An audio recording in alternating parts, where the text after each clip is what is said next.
بسم اللہ الرحمن الرحیم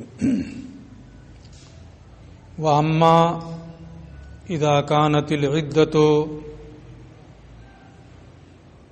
هِيَ الْحَيْضُ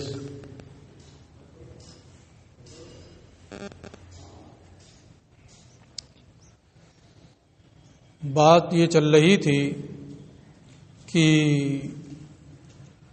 قروء کی تعویل امام اعظم ابو حنیفہ رحمۃ اللہ تعالی علیہ نے حیض سے کی ہے کہ اس سے مراد حیض ہے۔ دلیل آیت کریمہ میں جو ثلاثہ کا لفظ ہے وہ ہے، اور یہ فرمایا کہ تین یہ خاص ہے، اپنے مدلول کو قطعی اور یقینی طور پر یہ شامل ہوگا، کمی بیشی نہیں ہو سکتی ہے۔ اب اگر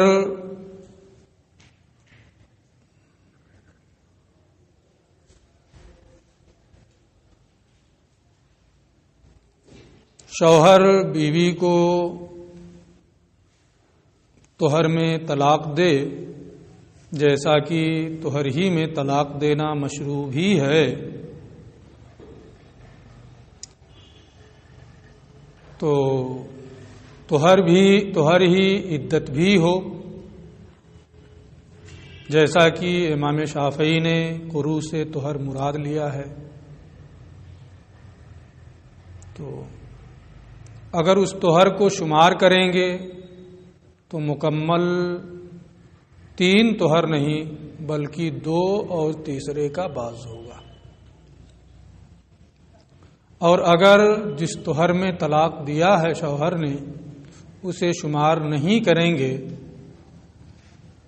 تو اس کا کچھ حصہ تو باقی ہی ہے، اس کے بعد کامل 3 طہر، تو 3 اور چوتھے کا بعض ہو جائے گا، اور لفظ ثلاثہ جو خاص ہے، کمی بیشی کا احتمال نہیں رکھتا ہے، اس پر عمل نہیں ہوگا۔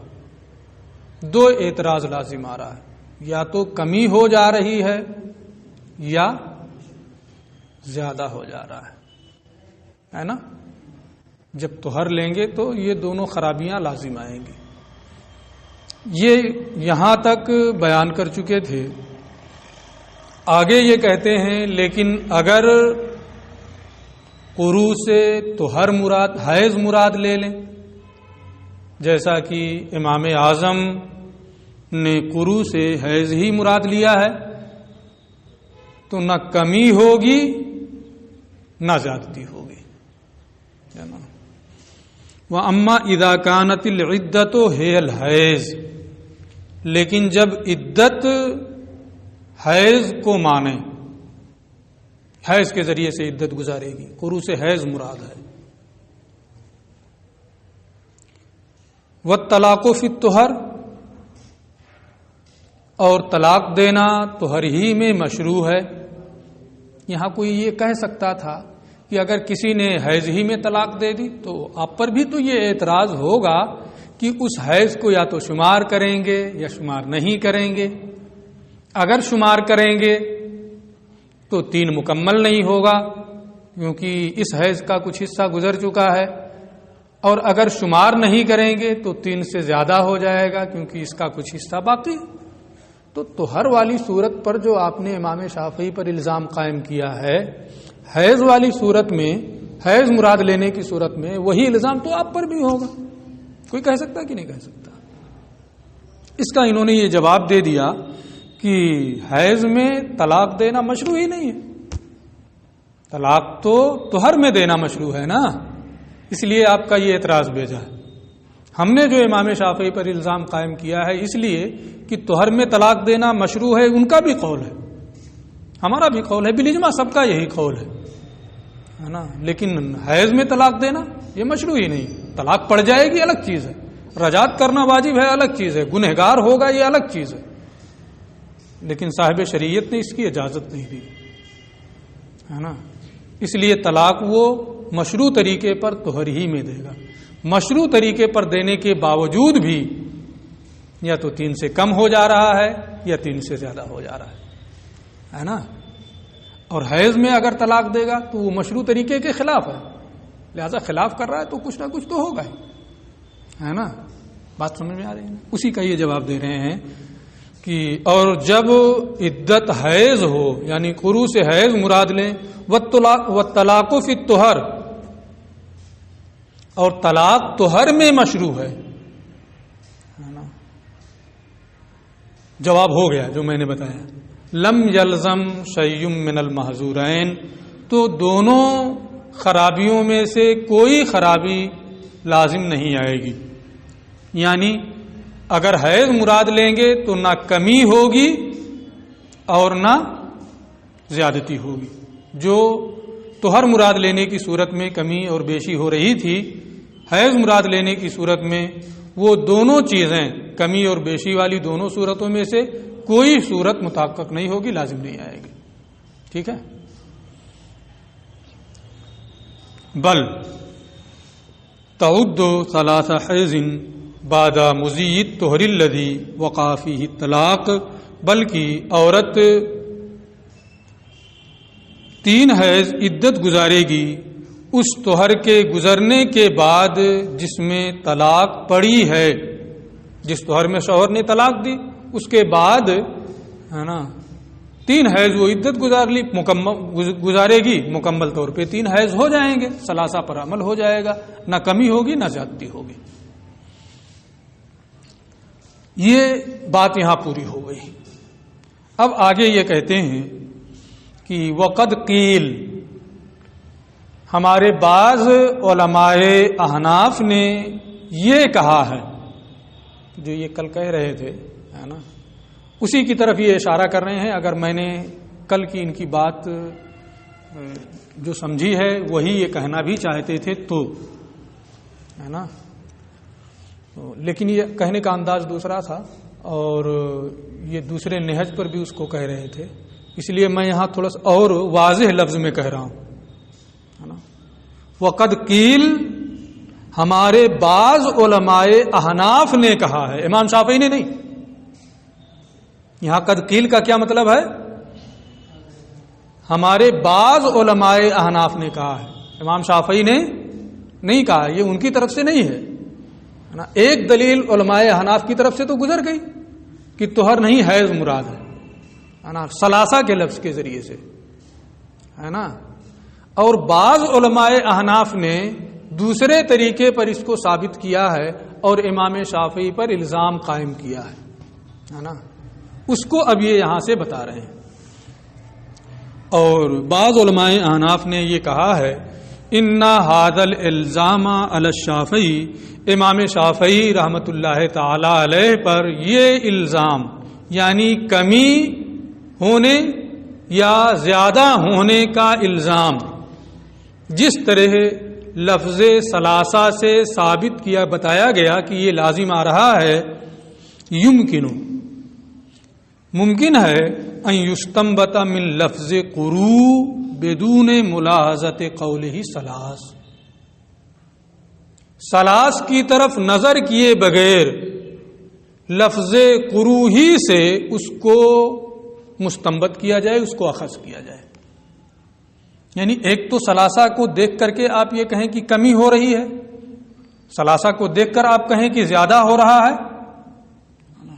ایک صورت بعض احناف نے یہ فرمائی ہے کہ ثلاثہ کو نہ دیکھیں, اس کو نظر انداز کر دیں, صرف لفظ قروء کو دیکھیں. پھر بھی امام شافعی کے پر یہ لازم یہ کہنا ہوگا, امام شافعی پر یہ لازم آئے گا کہ کمی ہو رہی ہے یا زیادتی ہو رہی ہے. کیسے؟ اس کو یہ کہتے ہیں کہ قروء واحد ہے کہ جمع ہے, اور اقل جمع کیا ہے؟ 3 ہے نا. اقل جمع 3 ہے. تو یتربصن بانفسہن ثلاثۃ قروء, قروء کہا گیا ہے, واحد نہیں, جمع کا صیغہ استعمال کیا گیا. تو کم سے کم 3 ہونا چاہیے. امام شافعی کے یہاں راجح مذہب یہ ہے کہ جس طہر میں طلاق دیا ہے اس کو شمار کریں گے، ہے نا، جس طہر میں طلاق دیا ہے اس کو شمار کریں گے. تو جب شمار کریں گے تو 3 مکمل ہو رہا ہے، کمی ہو رہی ہے، مکمل نہیں ہو رہا ہے. اور اقل جمع کتنا ہے؟ 3، ہے نا. تو قرو جو جمع ہے کم سے کم 3 پر اس کا اطلاق ہوتا ہے. آپ نے جو صورت رکھی ہے وہ جمع کے صیغے پر عمل نہیں ہو رہا، 3 مکمل نہیں ہو رہا ہے، اقل جمع بھی نہیں ہو رہا ہے. اس لیے تو ہر مراد لینا درست نہیں ہے نا. یہ کس کا ہے؟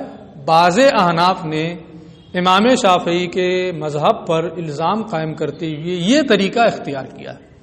ٹھیک ہے، ملا جیمن کیا فرماتے ہیں اس کو ابھی آپ کو دیکھنا. بات سمجھ گئے ہیں نا؟ لأنه جمع، اس لیے کہ قرو کا لفظ جو ہے یہ جمع ہے. وَأَقَلُّهُ 3، اس کی کم سے کم مقدار 3 ہے نا. لہذا اب قرو کے لفظ کے ذریعے سے بھی اپنا مذہب ثابت کیا جا سکتا ہے، امام شافعی پر الزام قائم کیا جا سکتا ہے. میں نے پہلے جو کہا ہے نا، صاف صاف یہ کہا کہ یہ الزام ہے اور اپنا مذہب ثابت ہو رہا ہے. یہی تو کہہ رہا تھا میں. یہاں کیا کہہ رہا ہوں؟ کیا جا سکتا ہے نا، یہ نہیں کہہ رہا ہوں کہ ہے. فرق ہو رہا ہے کہ نہیں ہو رہا ہے؟ کیوں کہہ رہا ہوں ایسا میں؟ اس لیے کہ ملا جیون فرماتے ہیں وَهَذَا فَاسِدٌ، یہ استدلال غلط ہے نا. اسی لیے میں کہہ رہا تھا کیا جا سکتا ہے. بات تو آپ کو سمجھ میں آ گئی تھی کہ ہاں واقعی کیا جا سکتا ہے نا. لیکن ملا جیون کیا فرماتے ہیں؟ وَهَذَا فَاسِدٌ، یہ استدلال غلط ہے. کیوں غلط ہے؟ بات تو عقل میں آ رہی ہے، عقل قبول کر رہی ہے ہماری، ہے نا. آپ کی عقل قبول کرتی رہے. یہ فرماتے ہیں لأن الجمع يجوز ان يذكر ويراد به ما دون الثلاث. ایسا بسا اوقات ہوتا ہے کہ جمع کا لفظ ذکر کیا جاتا ہے اور 3 سے کم مراد ہوتا ہے نا. ہوتا ہے کہ نہیں ہوتا ہے؟ ایک مثال یہ دے رہے ہیں کہ قرآن میں کہا گیا الحج اشہر معلومات. اشہر واحد ہے کہ جمع؟ جمع 3 مہینے ہیں مراد، 2 تیسرے کا 10 دن، شوال ذیقعدہ اور ذی الحجہ کے 10 دن. 3 کہاں پورا ہوا؟ جمع تو ہے نا. اس لیے اس لفظ سے استدلال نا جو لوگ کرتے ہیں ہے نا، اور امام شافعی پر الزام قائم کرتے ہیں، تو لفظ قرو سے استدلال کرنا بجا نہیں ہے، بہتر نہیں ہے. بہتر وہی استدلال ہے جو یہ پہلے بتا چکے. ٹھیک ہے. وَهَذَا فَاسِدٌ، یہ استدلال درست نہیں ہے. کیوں درست نہیں ہے؟ لأن الجمع، کیونکہ جمع جائز ہے کہ اسے ذکر کیا جائے اور اس سے مادون الثلاث 3 سے کم مراد ہو. مثال کوئی ہے؟ ہاں، کما فی قولہ تعالی، جیسے کہ اللہ تعالی کے اس ارشاد میں الحج اشہر معلومات، کی حج کے متعین مہینے ہیں. یہاں جمع کا لفظ اشہر ہے لیکن مکمل 3 مہینے مراد نہیں ہیں. لہذا قرو کے لفظ میں بھی اگر مکمل 3 نہیں ہو رہا ہے امام شافعی کے قول کی بنیاد پر، ہے نا، تو اس طرح سے ان پر الزام قائم کرنا درست نہیں ہوگا. بخلاف اسماء العدد، برخلاف عدد کے 2 3 5 10 جو اعداد ہیں، ہے نا، فإنها نص فی مدلولاتها، وہ اپنے مدلول میں صریح ہوتے ہیں. یعنی 3 کہا گیا تو 3 کم نہیں، 5 کہا گیا تو 5 کم نہیں، ہے نا. وہ اپنے مدلول میں کیا ہوتے ہیں؟ صریح اور واضح ہوتے ہیں، اس میں کمی بیشی نہیں ہوتی. لہذا جو استدلال 3 کے ذریعے سے لفظ ثلاثہ کے ذریعے سے کیا گیا ہے وہی راجح ہے. اب امام شافعی کی طرف سے یہ کہا گیا تھا کہ فَطَلِّقُوهُنَّ لِعِدَّتِهِنَّ، ان کے مذہب کے مطابق کل میں نے یہ ترجمہ کیا تھا کہ عورتوں کو طلاق دو ان کی عدت کے وقت میں، ہے نا، اور طلاق یہ طہر میں مشروع ہے، لہذا عدت بھی طہر ہی ہے نا، کیونکہ کہا گیا ہے طلاق دو عدت کے وقت میں، عدت کے وقت میں جو عدت کا وقت ہے اس میں طلاق دو، اور طلاق طہر میں، تو وہی طہر ہی عدت کا بھی وقت ہوا، ہے نا۔ یہ امام شافعی نے فرمایا تھا لام کو وقت کے لیے مان کر کے، ہے نا، اس کا یہ جواب دینا چاہتے ہیں۔ اور اللہ تعالیٰ کا ارشاد فَطَلِّقُوهُنَّ لِعِدَّتِهِنَّ، یہاں لام وقت کے لیے نہیں ہے بلکہ لام سببیت کے لیے ہے، سبب ہے، سبب کے لیے۔ معنی اس کا یہ ہے ہم احناف کے نزدیک فَطَلِّقُوهُنَّ لِعِدَّتِهِنَّ کہ تم عورتوں کو طلاق دو اس سبب سے کہ انہیں عدت شمار کرنا آسان ہو۔ یہ کس کا ہے؟ ہمارا مذہب ہے۔ یہ لام اجل کے لیے، سبب کے لیے ہے کہ انہیں عدت شمار کرنا کیا ہے؟ انہیں عدت شمار کرنے کی وجہ سے، کے سبب سے طلاق دو، یعنی انہیں عدت شمار کرنا آسان ہے نا۔ یعنی اس کا مطلب یہ ہے کہ انہیں ایسے طہر میں طلاق دو جس میں قربت نہیں کیا ہے، تبھی تو عدت شمار کرنا آسان ہوگا۔ اگر طہر میں قربت نہیں کیا ہے اس میں وہ طلاق دے گا، اس سے پہلے حیض آ چکا ہے، تو یہ کنفرم ہے کہ عورت حمل سے نہیں ہے نا، اور وہ عدت حیض کے ذریعے سے گزارے گی، آسان ہو جائے گا اس کے لیے۔ کنفرم ہے کہ ہمیں حیض ہی سے عدت گزارنا ہے، آسان ہوگا۔ لیکن اگر اس طہر میں وطی کیا ہے تو احتمال حمل بھی ہوگا اور نہیں بھی ہوگا، تو وہ لٹکی رہے گی، پتہ نہیں حیض کے ذریعے سے عدت گزارنا ہے یا وضع حمل کے ذریعے سے عدت گزارنا ہے، ہوگا کہ نہیں ہوگا؟ دماغ میں یہ بات رہے گی، پتہ نہیں کیسے ہوگا۔ ممکن ہے کہ وہ حمل سے ہو گئی ہو، حمل سے اور وضع حمل سے عدت گزارے، یہ بھی ہو سکتا ہے کہ حاملہ نہ ہو اور حیض کے ذریعے سے عدت گزارے۔ تو شریعت نے، اللہ نے اس آیت میں یہ حکم دیا ہے کہ تم عورتوں کو طلاق دو ان کی عدت کے سبب، یعنی ایسے وقت میں کہ انہیں عدت گزارنا آسان ہو، وہ شش و پنج میں نہ رہیں، ہے نا، کہ حیض کے ذریعے سے عدت گزارنا ہے یا وضع حمل کے ذریعے سے۔ یہ اس آیت کا مطلب ہے، ٹھیک ہے۔ فَطَلِّقُوهُنَّ لِعِدَّتِهِنَّ، اس کا معنی ہے لِأَجْلِ عِدَّتِهِنَّ، ان کی عدت کی وجہ سے، یعنی طَلِّقُوهُنَّ بِحَيْثُ يُمْكِنُ إِحْصَاءُ عِدَّتِهِنَّ، یعنی تم ان عورتوں کو طلاق دو اس طرح سے کہ انہیں اپنی عدت شمار کرنا آسان ہو، ممکن ہو۔ کیسے؟ وَذَلِكَ بِأَن يَكُونَ فِي طُهْرٍ، اور وہ اس طرح سے ہو، ایسے طہر میں ہو جس میں وطی نہ ہوئی ہو۔ اس میں اور کیا مصلحتیں ہیں وہ قدوری میں، کتاب الطلاق میں بالکل شروع میں آپ نے پڑھا ہوگا، ان ساری تفصیلات میں ہم نہیں جائیں گے، یہاں جو سمجھانا تھا تقریباً میں نے سمجھا دیا۔ وَذَلِكَ بِأَن يَكُونَ، اور وہ اس طور پر کہ طلاق ایسے طہر میں ہو جس میں وطی نہ ہوئی ہو، لِأَنَّهُ يَعْلَمُ حِينَئِذٍ، کیونکہ یقینی طور پر اس صورت میں عورت کو معلوم ہوگا أَنَّهَا غَيْرُ حَامِلٍ، کہ عورت حمل سے نہیں ہے، فَتَعْتَدُّ بِثَلَاثِ حَیضٍ، اور وہ 3 حیض سے بلا شبہ عدت گزارے گی، ہے نا، یقینی ہوگا اسے۔ وَلَا تُطَلِّقُ فِي طُہْرٍ وَطِئَ فِيهِ، اور ایسے طہر میں نہ طلاق دو جس میں وطی کی گئی ہو، ایسے طہر میں طلاق نہ دو جس میں وطی ہوئی ہو، جمع ہوا ہو۔ لِأَنَّهُ لَمْ يَعْلَمْ حِينَئِذٍ، کیونکہ اس صورت میں لم يعلم حِينَئِذٍ، کیونکہ اس صورت میں پتہ نہیں چلے گا کہ وہ حاملہ ہے اور وضع حمل سے عدت گزارے یا حاملہ نہیں ہے اور حیض سے عدت گزارے، نا، یقینی طور پہ کوئی ایک صورت کنفرم نہیں ہوگی بلکہ وہ شش و پنج میں رہے گی، ہاں۔ تو اللہ نے اس آیت کریمہ میں یہ حکم دیا ہے کہ اس طرح طلاق دو، یعنی طہر میں جس میں جمع نہیں ہوا ہے، تاکہ آسان ہو اس کے لیے عدت گزارنا، کنفرم ہو کہ اسے حیض ہی کے ذریعے سے عدت گزارنی ہے. ٹھیک ہے. آیت کریمہ کی ہم فقہائے احناف کے نزدیک وضاحت کیا ہے وہ انہوں نے تفصیل کے ساتھ بتا دیا.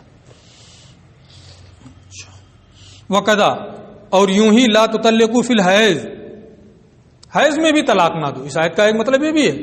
کیوں؟ لأن ھذا الحیض لم یعتبر عندنا، اس لیے کہ جس حیض میں تم طلاق دو گے اس حیض کو ہمارے نزدیک عدت میں شمار نہیں کیا جائے گا. میں پہلے بھی بتا چکا ہوں، اشارہ کر چکا ہوں، ہے نا، کہ طلاق میں طہر حیض میں طلاق دینا مشروع ہی نہیں ہے نا، لہذا اس کو شمار نہیں کیا جائے گا. تو حیض میں آئے ہیں طلاق نہ دو، کیونکہ اگر تم حیض میں طلاق دو گے تو ہمارے نزدیک اس کا اعتبار نہیں کیا جائے گا. اور پھر طہر ہمارے نزدیک عدت ہے نہیں، تو حیض کے بعد جو طہر کا زمانہ ہوگا وہ بھی عدت کا زمانہ نہیں ہوگا. پھر اس کے بعد جو حیض آئے گا وہاں سے عدت کا زمانہ شروع ہوگا. تو گزارنا ہے اسے 3 مہینہ عدت کے قریب قریب، ہے نا، جتنے میں اسے آتا ہو حیض. 3 حیض آ جائے، ہے نا، 3 مہینے میں آئے کہ 3 مہینہ 13 دن میں آئے کہ 2.5 ہی مہینے میں آ جائے، جیسا بھی ہو، ہے نا. 3 حیض کی عدت گزارنی تھی جو تقریباً 3 مہینے میں پورا ہو جاتا. اور اب کیا ہو گیا؟ 3 حیض تو گزارنا ہی، 3 مہینہ وہ ہے ہی، ہے نا، ادھر ایک طہر اور حیض کا کچھ زمانہ بھی، ہے نا.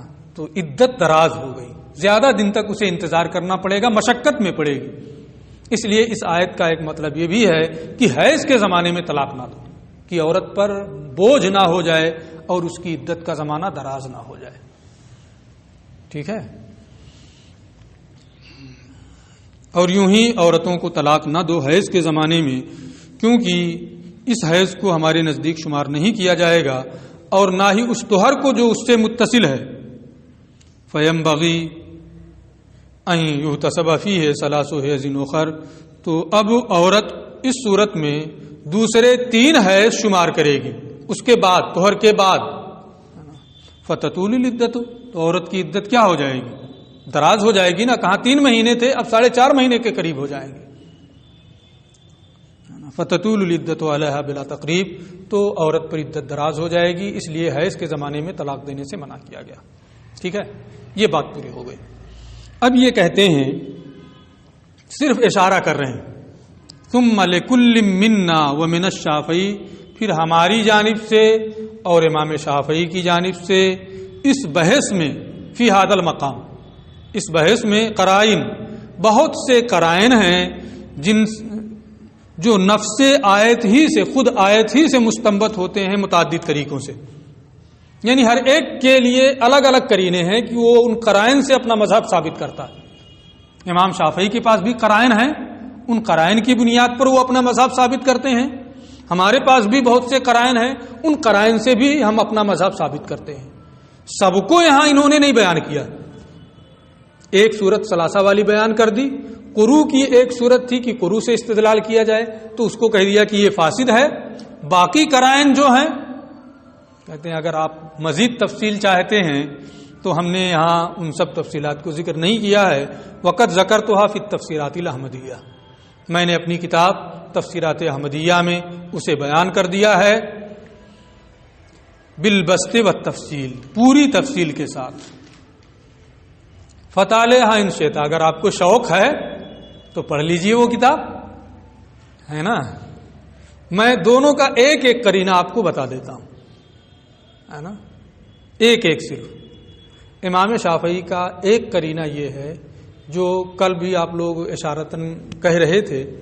وہ کہتے ہیں کہ معدود اگر مؤنث ہے تو عدد کو مذکر لائیں گے، معدود اگر مذکر ہے تو عدد کو مؤنث لائیں گے. یہاں عدد کو کیا لایا گیا ہے؟ مؤنث. تو معدود کیا ہوگا؟ مذکر. اب دیکھنا یہاں یہ ہے کہ طہر اور حیض میں مذکر کون ہے؟ ظاہر سی بات ہے حیض مؤنث ہے اور طہر یہ مذکر ہے. تو ثلاثہ کو تا کے ساتھ ذکر کرنا یہ اس بات کا تقاضا کر رہا ہے کہ معدود مذکر ہو، اور مذکر طہر ہے، حیض نہیں، لہذا یہاں قرو سے کیا مراد ہوگا؟ طہر مراد ہوگا، حیض نہیں۔ یہ کس کا ہے قرینہ؟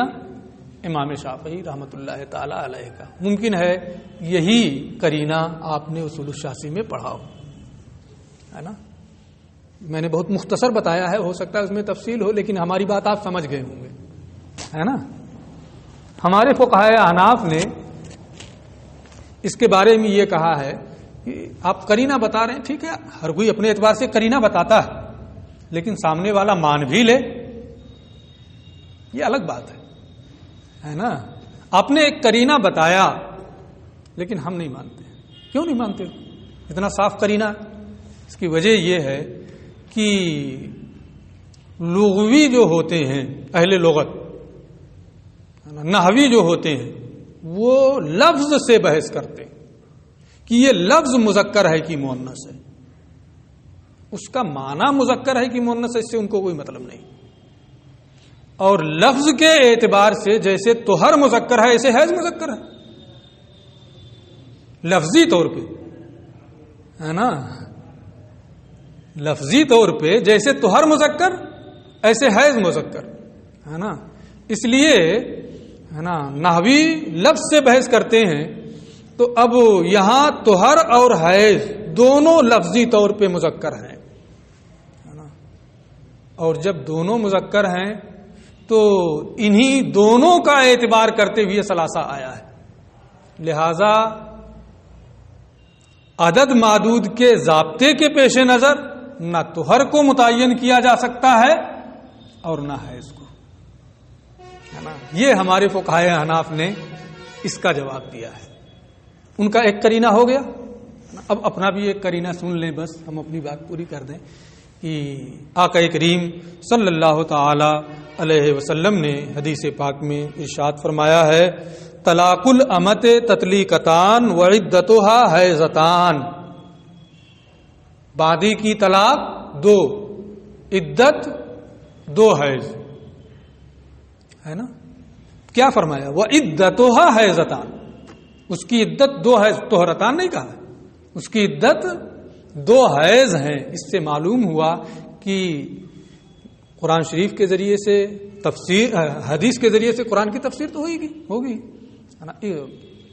قرائن بھی ہیں کہ حیض مراد ہے نا، ہماری دلیلیں الگ بھی ہیں کہ حیض مراد ہے۔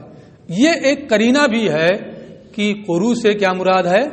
حیض مراد ہے، کیونکہ بادی کا حکم ذکر کرتے ہوئے رسول کریم صلی اللہ تعالی علیہ وسلم نے وعدتها حیضتان فرمایا۔